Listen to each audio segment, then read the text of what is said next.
గుణను పెళ్లి చేసుకుంటానని చెప్పేసి రామచంద్రయ్యకు ఫోన్లో ప్రేమ్ ముంగట చెప్తూ ఉంటుంది. చామంతి చెప్పిన మాటలు విని ప్రేమ్ చాలా బాధపడుతుండగా, ఇక డబ్బు లేకుండానే కదా నాన్న మన జీవితాలు ఇలా జరిగిపోతున్నాయి. మరి ఆ డబ్బు కావాలంటే లాయర్ బాబు దగ్గర ఉంది కదమ్మా అనే విధంగా రామచంద్రయ్య ఫోన్లో అంటూ ఉంటాడు.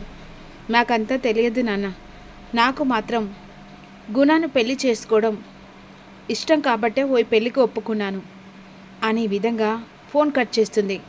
ఈలోపు అక్కడి నుంచెలే ప్రేమ్ చామంతి మాటలు విని బాధతో అక్కడి నుంచెల్లి లోపలికి వెళ్ళిపోతాడు. ఇక రమాదేవి చెప్పిన దానికంటే ఎక్కువనే మీ నాన్నను నమ్మించే మాటలు మాట్లాడవు. మీ నాన్న ప్రాణం కోసం నీ జీవితాన్నే పలం పెడుతున్నావు. కానీ నిజం చెప్పడానికైతే నువ్వు ప్రేమ్ని ఇష్టపడి పెళ్లి చేసుకోవాలనుకుంటున్నావు కదా, ఆ ఆలోచన కూడా నీ వైపు రానివ్వకుండా గుణను పెళ్లి చేసుకుంటాను అని మీ నాన్నకు కారాఖండిగా చెప్పవు. ఈ విషయమే గుర్తుపెట్టుకో చామంతి. ఒకవేళ నీ మనసు మార్చుకొని గుణను పెళ్లి చేసుకోను, ప్రేమ్ బాబునే పెళ్లి చేసుకుంటానని మనసులో మళ్ళీ వేరే మాట డైవర్ట్ చేసావనుకో, ఆ తర్వాత మీ నాన్న శవంలాగా నీ ముంగటికొస్తాడు అనే విధంగా రమాదేవి వార్నింగ్ ఇచ్చి వెళ్ళిపోతుంది. ఇక చామంతి తన ప్రేమ్ని ఆ మాటలు విని ప్రేమను చంపుకుంటూ కుమిలిపోతూ ఉంటుంది. రామచంద్రయ్య చామంతి మాటలకు ఆశ్చర్యపోతాడు. నా కూతురు డబ్బు కోసం ఎప్పుడు ఇలాంటి ఆలోచన చేయదు. ఏదో జరుగుతుంది, ఎలా తెలుసుకోవాలి అని చెప్పేసి రామచంద్రయ్య వెంట రోజుకు ఫోన్ చేస్తే అది డబ్బుకు లొంగిపోతుంది. కానీ నా కూతురు మాత్రం తన ప్రేమ కష్టంని నమ్ముకుంటుంది. ఈ మధ్యలో ఏదో జరుగుతుంది. ఏం జరుగుతుందో ఖచ్చితంగా తెలుసుకుంటేనే నిజాలు బయటపడతాయి. ఎలాగైనా సరే నా కూతురు మాటలలో ఏదో బాధ దాగుంది, అది ఎలాగైనా తెలుసుకోవాలని చెప్పేసి రోజను ఎరవేస్తాడు రామచంద్రయ్య. రోజుకు ఫోన్ చేసిన తర్వాత ఇదేంటి కొత్త నెంబర్ నుంచి ఫోన్ వస్తుందని చెప్పేసి కాల్ లిఫ్ట్ చేస్తుంది. వెంటనే అమ్మ రోజా ఎలా ఉన్నావమ్మా అని అడుగుతుండగా, నాన్న నువ్వు నాకు ఫోన్ చేయడం ఏంటి? అవునమ్మా, నువ్వే నాకు చాలా గుర్తొచ్చావు. ఎందుకంటే నువ్వు ఇప్పుడు రామాదేవి కోడలివి కదా. ఏంటి నాన్న నాకెందుకు ఫోన్ చేసినట్టు? అసలు నాతోనే ఏం పనని ఫోన్ చేశావు? కొన్ని విషయాలు నీకే చెప్పాలి కదమ్మా. ఎందుకంటే ఆ చామంతికి డబ్బులంటే ఇష్టం ఉండదు.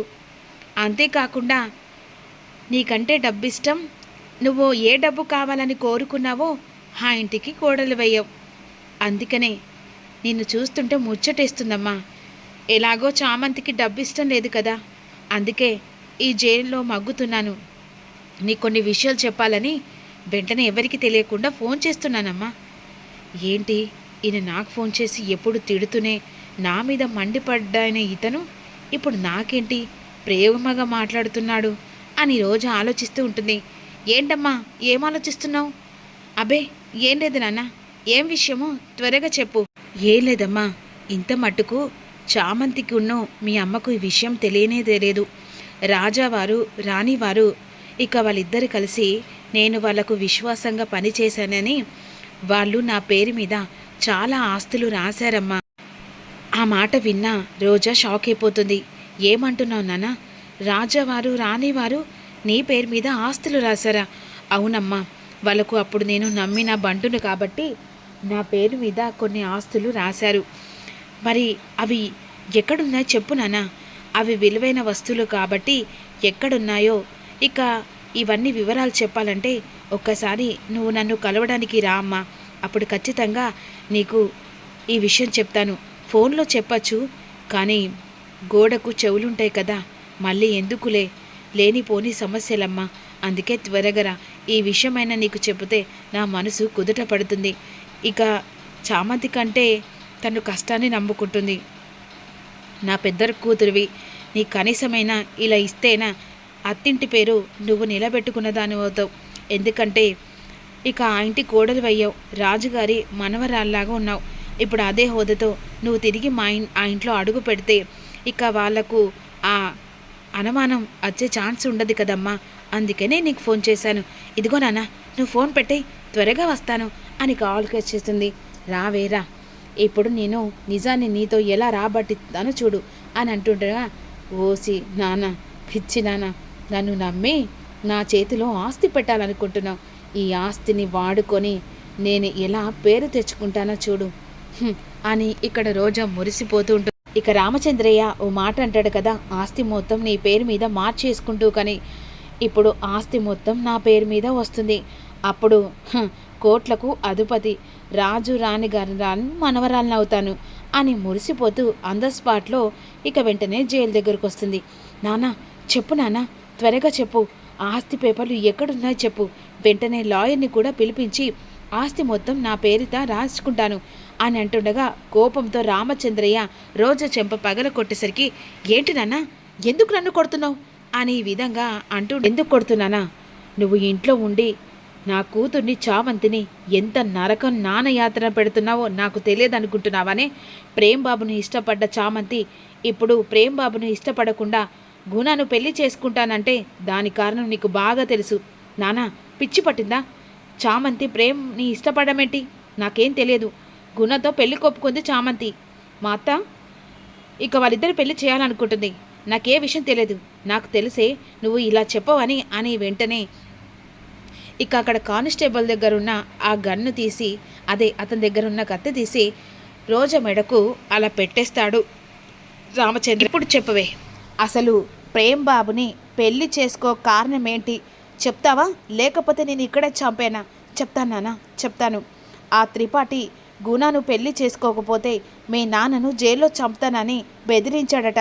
చామంతి ఇక నేను కాపాడుకోవాలని చెప్పేసి తన ప్రేమను చంపేసుకొని గుర చేత 3 ముళ్ళు వేయించుకునడానికి సిద్ధమైంది నాన్న.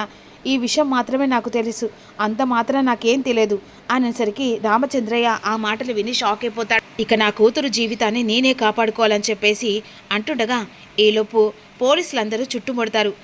ఏ రామచంద్రయ్య, ఏం చేస్తున్నావు అని ఈ విధంగా ఎస్ఐ అంటుండగా, మర్యాదగా గేట్లు తెడవండి, నేను బయటికి వెళ్తాను, లేకపోతే ఇక్కడే నా కూతుర్ని చంపేస్తాను. ప్లీజ్ సార్, నన్ను ఎలాగైనా కాపాడండి, మర్యాదగా మీరు అన్నట్టు ఆ గేట్లు తెరవండి సార్ అని ఈ విధంగా రోజా అంటూ ఉంటుంది.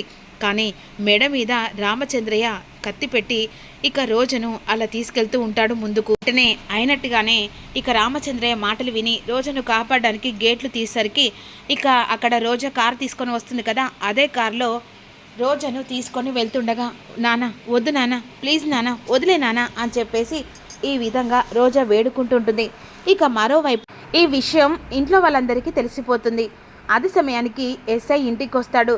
రామచంద్రయ్య జైలు నుంచి తప్పించుకొని వెళ్ళిపోయాడు ఇక అని ఈ విషయం చెప్పేసరికి హర్ష, రామాదేవి, చామంతి అందరూ షాకింగ్గా చూస్తూ ఉండిపోతారు. ఇక ఒక్కసారిగా రామాదేవికి ముచ్చెమటలు పట్టేస్తాయి.